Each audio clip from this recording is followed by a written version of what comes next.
adventures of Rocky and Bullwinkle and Friends. Starring the Jet Jerry O'Lace, Rocket J. Squirrel, and his pal, Bullwinkle the Moose. Hi, glad to see you again. Likewise. We got some great things on the show today. Like what? Like what? Well, you ought to know, Bullwinkle. You're in some of them.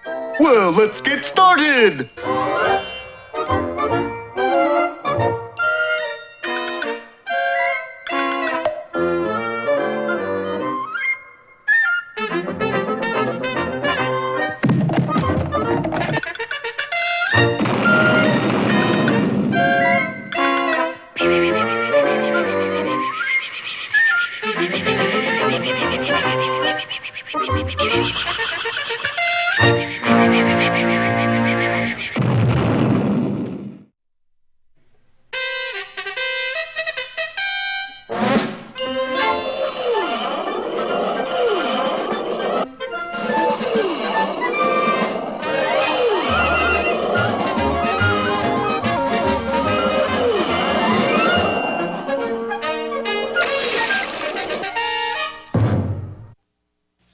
Well, the Kerwood Derby has really been an on-again, off-again proposition.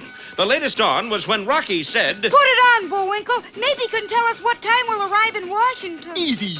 We'll figure the circumference of the standard wheel disc times the rate of speed, computed sigma times the inverse square of the logarithm of the cosine and tangent. Sure we will. And the latest off was when Boris hurled a boomerang which neatly lifted the Derby from Bullwinkle's dome and began to return it to the villains. Darling, it's working. Of course, when I throw boomerang, it always goes in perfect circle. Careful, darling. Nobody's perfect. Go ahead, Bullwinkle. Go ahead and what? Sigma your inverse cosiner. Uh-oh, your derby's gone again. The wind must have blew it off. Stop the train! Well, here it comes, Natasha. Now I just... But the boomerang was just a little too high for Boris to reach, and as a result, it went past him in a wide arc and headed right back toward our heroes. Derby was deposited neatly on his head again. And we'll be in Washington at 7:32.5 p.m. Bullwinkle, it's back again. Me, certainement, mon ami. But the steam is coming out of your ears. You better take it off. Well, Boris, you were right. Boomerang goes in perfect circle. First to them, Then to us, then back to them. then... Hey, I just figured out. What? It should be coming back to us again. If... Congratulations, darling. You were right again. Who needs a... Well, just as Bullwinkle had predicted, their freight train rolled into Washington at 7:32.5, and our boys dashed into town to deliver the Kerwood Derby to a responsible government agency. Unfortunately, by now it was 7:40 p.m. Go away, we're closed for the day. But this is important. What is? What we got in this hat box is... Let me ask you, will it explode before 10 a.m.? No, but it... Will it melt? No. Will it go flat? No, Then but... come back in the morning. Will somebody see us? I don't know, but I'll be off duty then. Golly, what are we gonna do? Say, I don't want to be a nosy Parkov, but aren't you Rocky and Bullwinkle? That's right. Who are you? Allow me to introducing myself. Hail, fellow J. Beckslap, official Washington greeter. Greeter. Listen. Welcome, welcome, welcome! Come. Say, that's a pretty good greeting, all right. Sounds like his welcome is wagon. But haven't we met before, Mr. Backslap? I'd know you if we did, stranger. I'm terrible on faces, but I never forget a pair of antlers. Well, maybe you can help us get a room, Mr. Backslap. Can I help you get a room? Can I help you get a room? You notice kind of an echo around here? How would you like to spending the night in the little White House? What's the little White House? It's where the special friends of the president stay. You mean we're special friends of the president? Why not, Rock? I've been voting the straight bull moose ticket for years. Gee, swell. Lead us to it. And hail fellow J. Backslap led them down a dimly lit street to a house that was shabby, run down, and very sinister. But it is white, sorta. Golly, is this where the president's special friends stay? Yes, and what's more, he's inside waiting for you. He is? Oh, he shouldn't have done it. Just a phone call would have been enough. Well, for once, Boris wasn't lying. The president was waiting inside, but it was the president of the Liquidate Rocky and Bullwinkle Club, fearless leader himself. And the meeting will come to order. Be with us next time for All in Fever Say Aye, or The Emotion is Carried.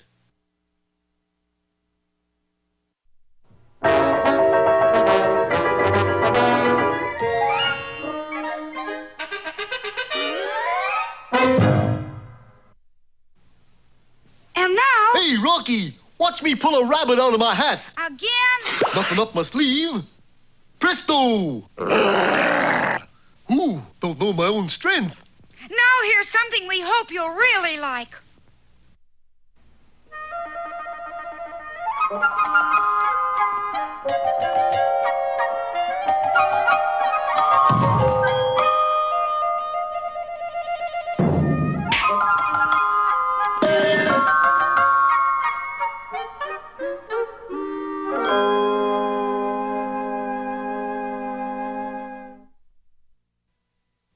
Once in a kingdom there was a king who was such a great king that he was fit for a king. He was handsome and brave, his castle was paid for, and he had the pink slip to the royal carriage. He even had a swimming pool shaped like a swimming pool. But for all this, he did have one little fault. Oh, honey, dearest. Whom is it you wish, sire? My wife, the queen, that's whom. But, sire, you're not married. Oh? Maybe that's why I can't find her. Yes, the king was absent-minded and couldn't seem to remember anything. He had forgotten to ever marry. Knowing that every king should have a queen, he discussed the matter with his prime minister. What shall I do? Get married. If I'm ever going to have a queen, I'll have to have some help. So saying, he took a wishbone from his pocket that he had been saving for just such an emergency, snapped it, got the biggest half, and said his wish. Help! With that, there was a tinkling of tiny bells, a blinding flash of light, and a beautiful blue fairy appeared. I'm a magic blue fairy, and I can help you get a queen. I am all ears. I know, but I can still help you get a queen. Taking the king to a golden chariot, they soared up into the sky, raced among the clouds, and finally came to rest in a deep forest. Well, it's a nice way to travel, but you'll have to admit, those landings are a little rough. Yeah, I noticed that. Now, where is this beautiful princess who is to be my queen? She's a lovely princess, and she's in that castle on yon mountain. Good. Let's go get her. Well, first you must slay the terrible giant who lives in the woods. Bye. Hey, wait! With this magic sword, you can defeat him easily. Well, that was encouraging, and the king bravely entered the woods where he soon came face to face with the giant. Yourself. Now stick 'em up. The king could have simply slain the giant on the spot, but for one thing, he had forgotten the magic sword. The giant gave the hapless king a terrible beating. He threw you nearer the castle, so you passed that obstacle. You were lucky. Yeah, lucky. Now let's go get the princess. Hey, not so fast. Next, you must pass through the huge, vicious thorn bush that surrounds the castle. I could never get through there. You can when I tell you the secret, and that's to be brave, for the thorns will part to let a brave man pass. Oh, yeah. Well, then, that sounds easy enough. Stand back. He ran headlong toward the vicious thorns, but also running true to form, he forgot to be brave, chickened out, and... Did it again, eh? Yeah, looks like. Well, never you mind. I'll just wave my magic wand and make those old vicious thorns disappear. There we go. Hey, why didn't you tell me you could do that before? Well, you didn't ask me. Well, anyway, now we can go in the castle and get the princess to be my queen. No, not quite yet. First, you must do away with the wicked witch that guards her. Problems. Why so many problems? It's the breaks, boy. Beautiful princesses just don't come easy in these fairy tales. Yeah, I know. Well, okay, what's the gimmick with the wicked witch? I'll give you a magic word that'll make her disappear. And that is? Thundervogel. Wouldn't you know it? Me with a lousy memory. So, armed with the magic word, the king ran into the castle and... Ha-ha! Now, you wicked witch. Hold it. I'm the beautiful princess. That's the wicked witch over there. Oh, yeah, sorry. Ha-ha! Now, you wicked witch. So, a handsome king who dares to enter my castle, eh? Well, just for that, I'll turn you into a toad. Higgledy-piggledy, my black hen. Stop! What for? For I have a magic word that'll make you disappear, and it is, Well, get on with it. Thundervogel! It was a miracle. The king had remembered the word, and the wicked witch disappeared in a cloud of green smoke. But so happy was the king by the fact that he finally remembered something, he completely forgot why he was there. Yippee! I remembered! Weeks went by, and of course, the absent-minded king did not return to his kingdom, for he was unable to remember which kingdom was his.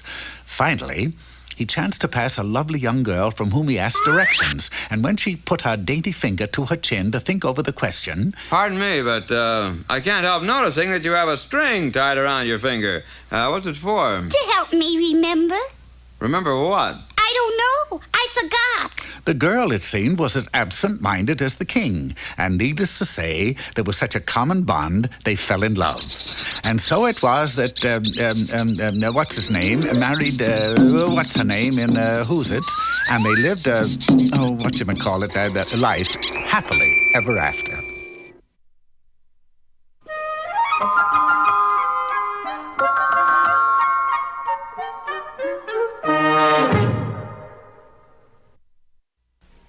And now another treat for all you poetry lovers. Bullwinkle's Corner. Hello there, cat fanciers. Today's poem is that soul-stirring classic, I Love Little Pussy. Where's the pussycat, Rock? Over there, but it's not really. Poem. I love little pussy. Her coat is so warm. And if I don't hurt her, she'll do. No, Rock. This is a tiger. I know. The pet store made a mistake. So I'll not pull her tail or drive her away. But Pussy and I very gently will play. Bullwinkle, what are you doing up here? I'm looking from a poetry book. Why, look up here. You lost it down there. Yeah, but up here the light's better.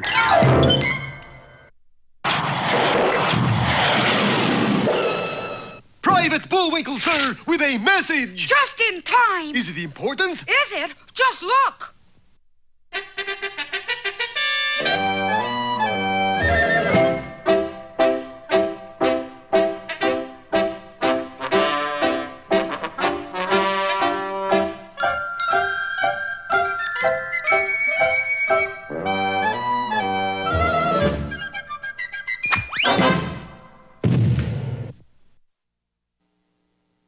Peabody, Sherman, and way back here. Sherman is the one opening the package. Gee, Mr. Peabody, just what I've always wanted. A skirt? Those are kilts. I bought them for today's journey. That must mean we're going to Scotland, right? Right. We kilted ourselves, set the Wayback Machine for the year 1745, and we're on our way. Before you could say Brobrich nicht, we were standing outside a thatched cottage in the city of Aberdeen. We were about to enter when suddenly a detachment of British soldiers burst out of the night and broke down the cottage door. Hands high, everyone! You got no right coming in here that way. Hold on to your tongue now. We know you're riding him. Hand him over. Hand who over? Him. Who's him? I mean him. Bonnie Prince Charlie. He's under arrest. Well, you'll not find him here. This is Scottish soil, and you got no right to persecute the poor lad. But the soldier paid no heed and ordered his men to search the cottage. After creating a shambles, they left. That was a close one. You mean Bonnie Prince Charlie was here all the time? Aye, laddie. And unless we smuggle him down to the sea, I'm afraid he's doomed. Mr. Peabody will see that he gets away, won't you, Mr. Peabody? Sherman, I'd much rather shop for bagpipes than go... It's a deal. You sell bagpipes? No, I mean about you escorting the Bonnie Prince to the sea. There was no way out. The old Scotsman went to a closet in which Bonnie Prince Charlie was undoubtedly hiding. This should be easy, Mr. Peabody. All we have to do is disguise him. What as, a tree? For Bonnie Prince Charlie stood 9 feet tall. Jeepers, he's big. So is our task. I don't know how you'll do it, but smuggle him out of Aberdeen and head for the ocean. There'll be a boat there waiting to take him to France. We left the cottage and with our charge in tow made a beeline for the road leading out of Aberdeen. Oh, my gosh, look, Mr. Peabody. There's a British sentry guarding the road. How does one get a 9-foot-tall prince past a sentry? I gave the problem 1 second of thought, and moments later, wearing a sweater with the word coach on it, I approached the sentry. Halt! Who goes there? I go there. Coach Peabody of the Aberdeen basketball team. Ah, here comes my team now. The sentry was practically mesmerized. Out of the fog, dribbling their way, came Sherman and Charlie. And needless to say, the plan worked. We're out of Aberdeen, Mr. Peabody. Now what? Now we... Charlie? Charlie, are you up there, Charlie? Golly, Mr. Peabody, where is he? The fog cleared momentarily, and we got the answer. Charlie had dribbled his way back into Aberdeen. Let me see, Sherman. What would a 9-foot prince do with a basketball? Of course, he'd look for a basket. Wasting no time, we ran to Aberdeen Square Garden, bought 2 tickets to the game, and dashed inside. There on the court, blissfully dribbling his freedom away, was Charlie. This place is packed with English soldiers. But due to the fact that all basketball players are tall, Charlie went undiscovered. That is, until he made the game-winning basket. And that's when he put on a sweatshirt, one with his name emblazoned on the back, of course. Oh, it's him. Grab him there. It's the prince it is. Things looked black, and I made them blacker.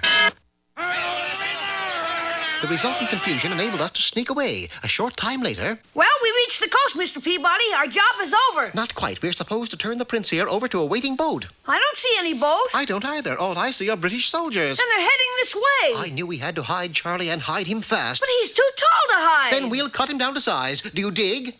You bet I dig, Big Daddy. Like I'm hip. No.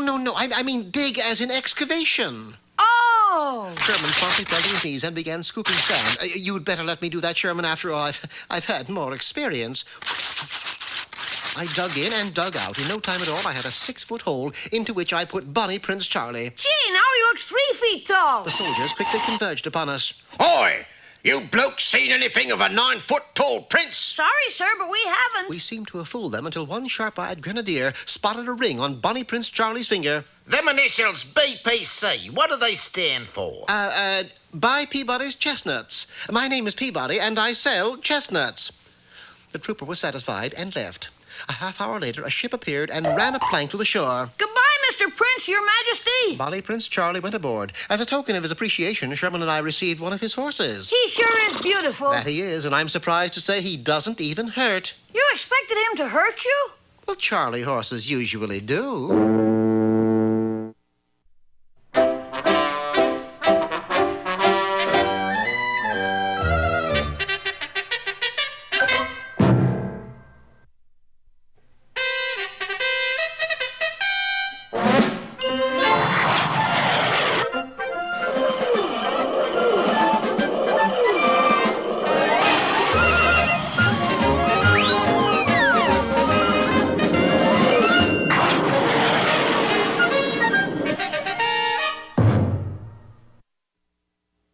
Last time, you remember, our heroes weren't able to turn the Kerwood Derby over to a responsible government agency due to the fact that they showed up in Washington after closing hours. But this is a crisis. In this town, Buster, everything's a crisis. And as if that weren't enough, they were flim-flam by Boris Badenov, who pretended to be an official greeter. Hello, my friends. Hello. With my guitar, I sing to you. You don't have a guitar. I don't have an entertainment license either. It's okay. That wasn't entertainment. Come on, wise guy. Wise one. And Boris had taken them to the Little White House, which happened to be neither little nor particularly white. But it is a house, and inside is the president. The president? Oh, boy. Yes, the president of the Let's Liquidate Rocky and Bullwinkle Club. Gee, we can give him the Kerwood Derby. I don't know if it'll fit over all that hair. And Rocky reached for the handle of the door just as, I can't watch. Tell me what happened. All righty. Suddenly, a mysterious voice comes from nowhere. Who said that? Don't look at me. Thanks. And then 2 round eyes appeared out of nothing. And a scooch gun, too. Aimed right at you-know-who. Me? That's who? Bullwinkle, do you know who that is? Sure, it's Mr. Backslap. No, those 2 voices. The Invisible Man plus 1? No, it's Cloyd and Gidney, the Moon Men. Oh, boy. So it is. How come you fellas to be here? Oh, we've been on your trail for days, Bullwinkle. Ever since you left the convention. The Moose Convention? Moon Convention? I thought you said Moon Convention, Clyde. I thought it was Moon Convention, Gidney. Well, anyway, here we are. Hand it over. And what over? The Kerwood Derby. We came to take it back. Never. Never. You said it. Because it makes anyone who wears it the smartest person in the world. That's right, and that's why we need it. Yeah, but so do we. And so do I. But we need it more than you need it. How come that? You tell him, Clyde. No, you. All right, I will. We really need it for King Nosmo. And the 2 Moon Men told our heroes the fabulous story of their Moon King, Nosmo the One-Half. Nosmo was the only child of King Ugbert the Ugly and Queen Ethelred the Unready. He was raised in the lap of lunar luxury and sent to the moon's finest schools. But at his final examinations... Very well, Your Highness. How much is 2 and 2? What's a 2? How do you spell catalog? C-A-T. C-A-T, that's cat. Come, my boy. What follows cat? D-O-G, dog.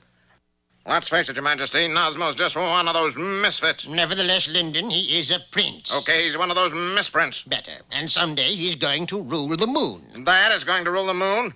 This little piggy went to market. This little piggy, don't tell me. One day under his rule and we're doomed. You're right, Lyndon. Very well. Summon the wizard. Summon the wizard. Summon the wizard. Summon the wizard.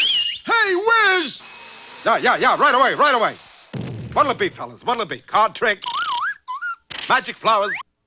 Genie out of the bottle? You call... No, nothing like that. All right, cool it, Gene. What's the problem? We need something to make Nosmo smart. How about a good belt right No, not that kind of smart. We want to make him intelligent. Oh, you're kidding, aren't you? I can't do anything for you today. Why not? It's the end of the episode. My goodness, so it is. Be with us again when we'll see Too Much Too Moon or What Makes Luna Tick. Well,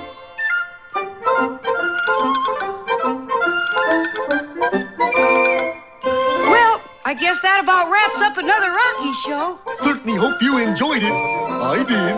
I always say. Bullwinkle, time for us to go. Already? Okay, but first, here are some of the people who made this show impossible.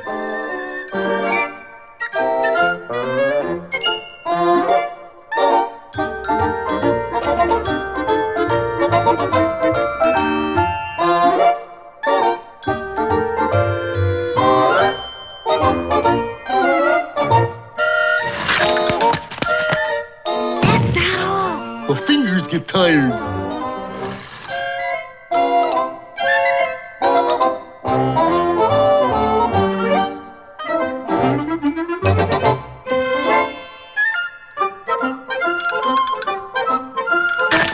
Oop!